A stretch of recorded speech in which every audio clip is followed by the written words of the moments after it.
जय श्री राम। शंखनाद में आपका स्वागत है। एक तरफ राहुल गांधी पूरे देश में घूम घूम कर जाति जनगणना की बात कर रहे हैं, हिंदुओं में ही जाति की चर्चा फिर से छेड़ रहे हैं और कांग्रेस इसे अपना तुरुप का इक्का मान रही है। लेकिन यही जाति जनगणना कांग्रेस पर भारी पड़ गई है। कांग्रेस शासित राज्य कर्नाटक में जाति जनगणना की वजह से हंगामा खड़ा हो गया है। कास्ट सर्वे जो वहां कराया गया था, इस कास्ट सर्वे से कर्नाटक में बवाल खड़ा हो गया है। जब से इस कास्ट सर्वे की रिपोर्ट सामने आई है तो कांग्रेस अपने ही जाल में फंस चुकी है। राहुल गांधी कांग्रेस नेताओं ने बड़े ही जोश में कहा था कि हम अपने राज्यों में जाति जनगणना कराएंगे, इसलिए करवाई। कर्नाटक में भी 2015 में कराई गई थी, उसकी रिपोर्ट जो है आई और रिपोर्ट जैसे ही लीक हुई उसके बाद कर्नाटक के नेताओं की जो है नींद उड़ गई है। वहां पर ऐसा जबरदस्त झगड़ा शुरू हुआ है कि अब बात संभाले नहीं संभल रही है, क्योंकि दो बड़े जातीय समूह कर्नाटक के लिंगायत और वोकालिगा, ये दोनों समूह जो है कांग्रेस के खिलाफ हो गए हैं। जब भी कर्नाटक में चुनाव होता है तो सभी पार्टियां इन समूहों को साधने की कोशिश करती हैं। इनके नेता जो हैं, इन समूहों से जुड़े हुए नेता, पार्टी में उनको टिकट भी मिलता है, विधायक भी बनते हैं, मंत्री भी बनते हैं, क्योंकि इनके सपोर्ट से कोई भी पार्टी जो है वो सत्ता में आ सकती है। लेकिन जब ये दोनों ही समूह किसी पार्टी से नाराज हो जाए तो वो पार्टी तो कर्नाटक में सत्ता में आ ही नहीं सकती और इस वक्त कांग्रेस का यही हाल हो रहा है।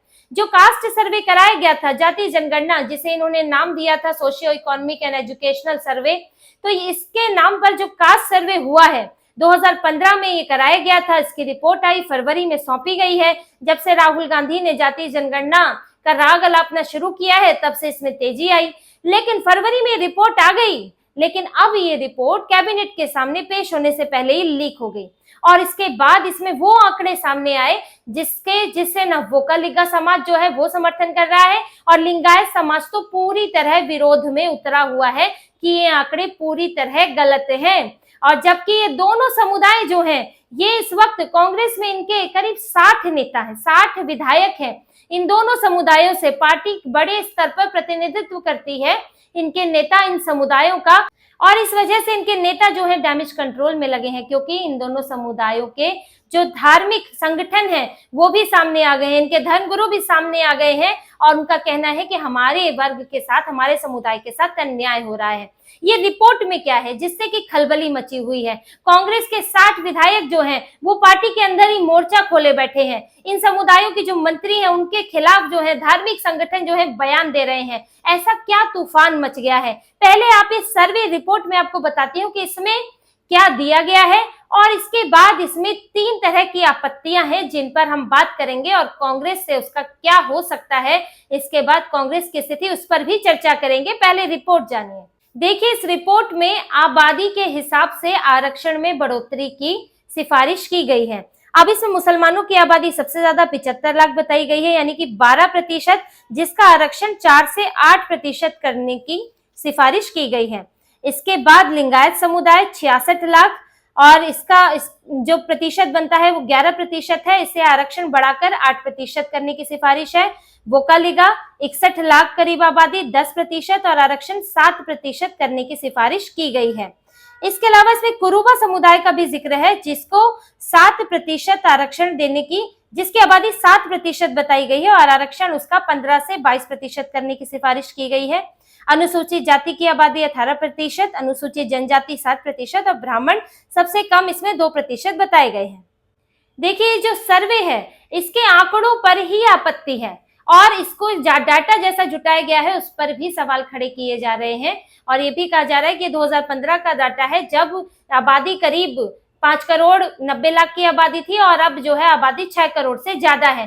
तो सवाल यहाँ भी उठ रहे हैं, लेकिन सबसे ज्यादा जो है लिंगायत और वोकालिगा समाज जो है इस पर विरोध कर रहा है। अब लिंगायत समुदाय के ही जो इनके धर्मगुरु हैं, नेता हैं, जैसे कि इनके नेता हैं बासवराज शिवगंगा, उन्होंने भी सवाल उठाया। उन्होंने कहा है कि ये कांग्रेस में जो लिंगायत समुदाय के नेता हैं वो चुप्पी साध कर क्यों बैठे हुए हैं, वो खुलकर सामने क्यों नहीं आ रहे हैं? आखिर आप जनता को क्या जवाब देने वाले हो? इन्होंने साफ तौर पर अपने ही पार्टी पर, अपने ही नेताओं पर सवाल उठाया कि ये रिपोर्ट अगर लागू की गई तो पार्टी को बड़ा नुकसान हो सकता है। अब इसमें देखिए, लिंगायत समुदाय की इस पर आपत्ति इसीलिए है क्योंकि उनका कहना है कि हमारी आबादी इसके अंदर बताई गई है 66 लाख, यानी कि 11%, जबकि हमारी आबादी 35% है। इनका कहना है कि लिंगायत समुदाय को यहाँ पर विभाजित कर दिया गया, जो इसमें वीर शैव और पंचमासली समुदाय है इनको अलग अलग रखा गया, और वीर शैव की आबादी पर भी आपत्ति है, वो 70 लाख दिखाई गई है, जबकि कहा जा रहा है कि वो 1 करोड़ है। तो इनका कहना है कि हमारी आबादी 11% का हिस्सा नहीं रखती है, 35% का हिस्सा रखती है। अभी तक भी वो सबसे बड़ा समुदाय है पिछली जनगणना के हिसाब से, और अब भी उनका कहना है कि हम इससे और बड़ा समुदाय हैं, लेकिन हमारे हक में कटौती की जा रही है। उनका साफ साफ ये बयान है। और जो वोकालिगा है उसका भी ये कहना है कि हमारी आबादी जो 61 लाख बता रहे हैं, 10% बता रहे हैं, ये भी गलत है। हमारा हिस्सा और कहीं ज्यादा है और आरक्षण भी ज्यादा होना चाहिए। यहाँ पर पूरा का पूरा ओवरऑल आरक्षण बढ़ाने की कोशिश हो रही है, जैसा कि सिफारिश की गई है, वो अपना अलग विवाद का विषय है कि 32% से बढ़ाकर 51%, जो कुल हो जाएगा 75% तक करने की सिफारिश की गई है। जबकि सुप्रीम कोर्ट का ऑर्डर है कि ये जो आरक्षण है वो 50% की सीमा से आगे नहीं जा सकता, तो कोर्ट में तो अलग चैलेंज होगा। लेकिन यहाँ पर इनका कहना है कि जो भी बढ़ोतरी हुई है वो हमारे समुदाय से अन्याय किया गया है। और इसमें अब वोकालिगा और लिंगायत समुदाय का तो ये आरोप है ही, लेकिन इसमें विवाद एक ये भी हो रहा है कि जब मुस्लिम आबादी 12% है, सबसे ज्यादा है, 75 लाख आबादी है, तो उसको जो है अल्पसंख्यक का दर्जा दिया ही क्यों जाए? आप उसको जाति में कैसे आप धर्म को गिन रहे हैं? देखिए, कांग्रेस की चालाकी रहती है, जहां भी मुसलमानों का आरक्षण देना हो, इसमें हिंदुओं को तो आप जाति में जनगणना करोगे, लेकिन मुसलमान को आप सिर्फ मुसलमान मानोगे। आपने पूरी आबादी गिन ली। जब धर्म की बात आती है तो आप हिंदू को जाति में तो नहीं बांटते हो, हिंदू को हिंदू मानते हो, मुसलमान को मुसलमान मानते हो और कहते हो हिंदू बहुसंख्यक है। लेकिन जब जाति जनगणना होती है तो आप हिंदू को डिवाइड कर देते हो और मुसलमान को पूरी एक इतनी बड़ी आबादी मानकर आपने दे दिया। आप उसमें भी अलग अलग विभाजित करते और कहते कि भी मुसलमान की इस जाति को इतना मिलेगा, इस जाति को उतना मिलेगा, तब ये सच में जो है उनके आप उसको जाति के अंदर ले सकते थे। लेकिन आपने यहाँ जाति जनगणना में धार्मिक जनगणना को भी जोड़ दिया है, क्योंकि तुष्टीकरण करना है।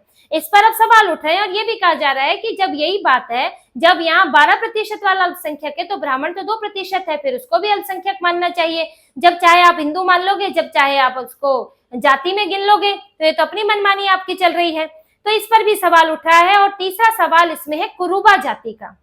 देखिए, जो लिंगायत और वोकालिगा का ये कहना है कि कुरुबा जाति जो है, ये सिद्धारमैया जो वहां मुख्यमंत्री है, सिद्धारमैया कुरुबा जाति से आते हैं और इसके लिए आरक्षण में 7% की बढ़ोतरी की बात कर दी गई है, 15 से सीधे सीधे 22% करके। और इसकी आबादी को भी बढ़ाकर दिखाया कि उसकी आबादी बढ़ गई है। साथ ही इसके लिए एक अलग कैटेगरी बनवा रहे हैं मोर बैकवर्ड क्लास की, जो अभी तक नहीं थी, ताकि इसको और ज्यादा आरक्षण वाली कैटेगरी में डाला जा सके। और क्योंकि यह आबादी जो है, मुख्यमंत्री सिद्धारमैया भी इसी से ही आते हैं, इसी जाति से आते हैं, तो उनके ऊपर सवाल खड़े हो रहे हैं कि वो अपनी जाति को बढ़ावा देना चाहते हैं और इसके लिए इनकी आबादी तो इतनी बढ़ा दी गई, एक अलग कैटेगरी की भी सिफारिश करवाई गई है।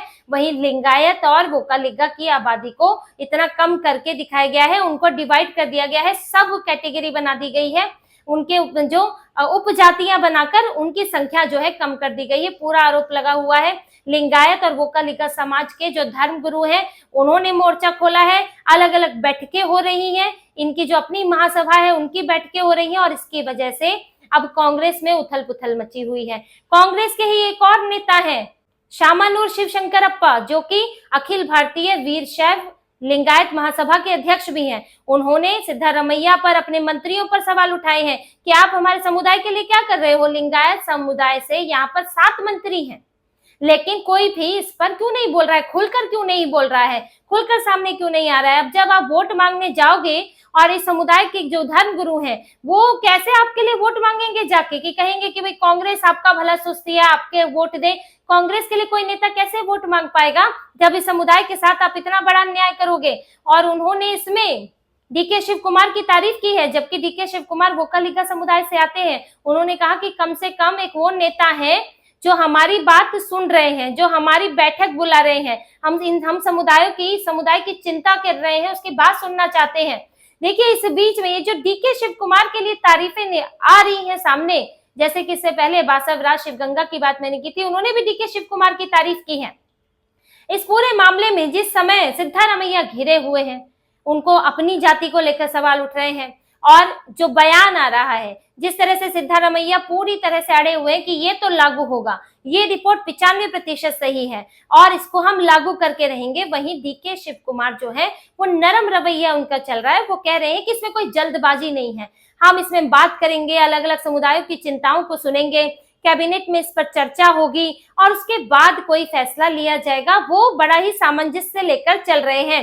और जिस समय सिद्धारमैया और डीके शिव कुमार में ये झगड़ा चल रहा है, उनके बीच सीएम पद को लेकर तकरार चल रही है, ऐसे समय में इसे डीके शिव कुमार के लिए एक बड़ा मौका बताया जा रहा है। ये बड़ा खेल जो है डीके शिव कुमार ने इसमें कर दिया है, क्योंकि वोका लिग्गा और लिंगायत समुदाय दोनों इस वक्त डीके शिव कुमार के पीछे खड़ा हुआ है। ये जो विवाद चल रहा है वो अपनी जगह है, लेकिन उसमें डीके शिव कुमार किस तरह से सिद्धारमैया को पछाड़ रहे हैं, किस तरह से खेल रचा जा रहा है, वो अलग चल रहा है। क्योंकि पार्टी में अपनी महत्वाकांक्षाएं भी हैं और ये झगड़ा तो पहले से ही है, क्योंकि 2.5 साल की सीएम की बात हुई थी, लेकिन डीके शिव कुमार को मौका नहीं दिया गया और पिछले कुछ वक्त में वो अपनी नाराजगी दिखा भी चुके हैं। अमित शाह के साथ, गृह मंत्री के साथ मंच साझा कर चुके हैं। मैं जन्म से हिंदू हूं, मैं हिंदू पैदा हुआ हूं, हिंदू ही मरूंगा, ऐसा बयान वो दे चुके हैं। कुंभ में स्नान करके आए थे, तो डीके शिव कुमार की बदलती चाल तो पहले ही दिख रही थी, लेकिन अब उन्होंने सिद्धारमैया को घेरने की तैयारी कर ली है। जहां सिद्धारमैया हर तरफ से जो उनको आलोचना का सामना करना पड़ रहा है, वहीं डीके शिव कुमार सबके नेता बने हुए हैं। वो कलिग्गा समुदाय का तो प्रतिनिधित्व खुद ही करते हैं, अपने समुदाय से खुद चर्चा कर रहे हैं, वहीं लिंगायत समुदाय भी अब उनकी तरफ देख रहा है, उनके नेता उनसे मिल रहे हैं। और देखिए, जो आंकड़ा इस वक्त है विधानसभा का, वो सिद्धारमैया के लिए चिंता पैदा करता है।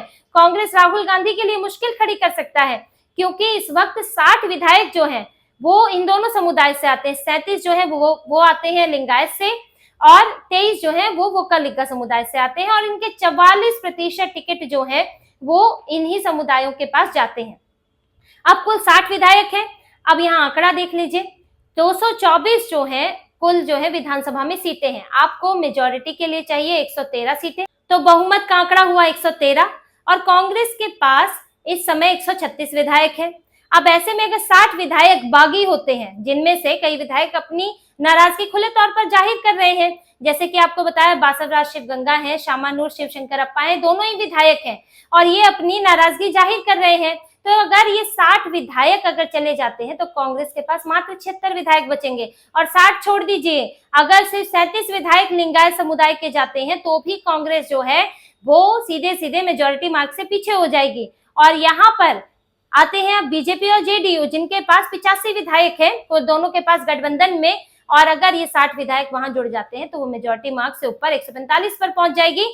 तो कांग्रेस के लिए बड़ी मुश्किल खड़ी हो गई है, क्योंकि अभी तो चुनाव हुए 2023 में, 2.5 साल लगभग हुआ है, 2-2.5 साल, अभी लंबा समय बाकी है। और ऐसे में कांग्रेस के लिए सरकार को बचाए रखना चुनौती बनने वाला है। डीके शिव कुमार वो अपना अलग राग अलाप रहे हैं। अब राहुल गांधी उनसे बहुत खुश तो है नहीं, और डीके शिव कुमार को भी पता है कि जिस तरह के उन्होंने बयान दिए हैं उसके बाद उन पर तो भरोसा तो उठ ही चुका है इन लोगों का, और उनके सामने मौका भी बहुत ज्यादा नहीं है, क्योंकि उनको अब सिद्धारमैया के रहते मुख्यमंत्री का पद तो मिलने से रहा, और उनको तो अध्यक्ष पद से हटाने के लिए भी अलग कोशिशें हो रही हैं, अलग लॉबिंग चल रही है। डीके शिव कुमार के लिए कांग्रेस में संभावनाएं उन्हें बहुत ज्यादा नजर नहीं आ रही हैं, और अगले चुनाव में भी कांग्रेस जीतती है या नहीं, ये भी कोई ऐसा नहीं है कि ये तय है कि कांग्रेस ही जीतेगी, क्योंकि कर्नाटक में भाजपा भी मजबूत है, उसके साथ जेडीएस भी है। तो ये पूरा इस वक्त माहौल है कांग्रेस के अंदर, वो जाति जनगणना का जो दाव था इनके ऊपर पूरा उल्टा पड़ गया है, क्योंकि जाति जनगणना मधुमक्खी का छत्ता बताया जा रहा है, और कहा जा रहा है कि राहुल गांधी ने कांग्रेस ने छत्ते में हाथ डाल दिया है। अब ये कितने डंक इन्हें पड़ते हैं ये देखना होगा, और डंक पड़ते पड़ते पार्टी भी बच पाती है या नहीं, 2 साल जो बचा हुआ समय है उसमें भी सरकार टिक पाती है या नहीं, अब तो इस पर भी संशय खड़ा हो गया है। तो इसी तरह की और खबरें और विश्लेषण आपके लिए लाते रहेंगे। हमसे जुड़े रहिए, सब्सक्राइब कीजिए, कमेंट कीजिए। बहुत बहुत धन्यवाद। जय श्री राम।